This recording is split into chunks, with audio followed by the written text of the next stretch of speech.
біреулер Құран жаттайды. Бізде не деп айтады Құран жаттағандар? Қари.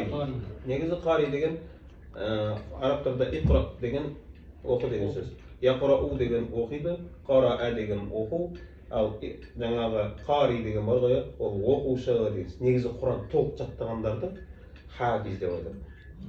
Бізге де көп шүкіршілік айту керек. Қазір бәріміз алимбіз.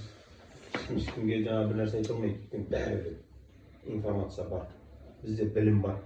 Бізде амал жоқ. Бізде білім бар, информация бар, бізде амал жоқ. Қазір мысалы үшін үш жерде іздермен бізге отырып қояды. Ойлама, незеге мен лайық екен.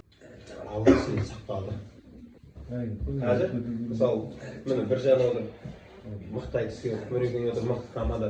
Сол жиған абырой мөлшерде отырып өтсін ба? Жоқ, сенен де мықты небір абыройлар казинода жатыр екенсің. Сенен де небір мықты ақындар ішіндіктің ортасында отырып жатыр. Сен мына жерге келдің ба, Алла Тағала сені сақтады да, оған шүкіршілік еткеннен кейін Алла Тағала айтып алып жатыр.